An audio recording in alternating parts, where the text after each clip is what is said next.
ഞങ്ങൾ കല്യാണത്തിന് പോവാണ്. കല്യാണത്തിന് പോയാൽ എന്തൊക്കെയാ കുഞ്ഞെ കിട്ടുക?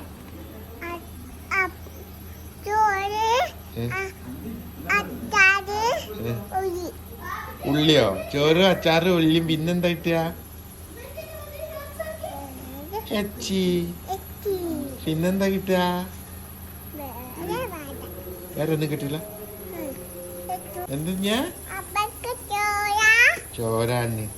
കുഞ്ഞിക്ക് ബിരിയാണിയാണോ ഇഷ്ടം, ചോറാണോ ഇഷ്ടം? അമ്പക്ക് ചോറ്. കുഞ്ഞിക്കോ? കുഞ്ഞിക്ക് ബിരിയാണിയാ. കാക്കാക്കോ?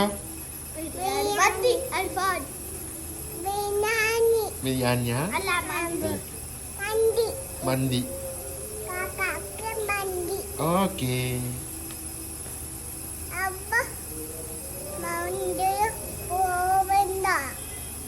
വണ്ടിയിൽ പോണ്ട അബ്ബാച്ചി.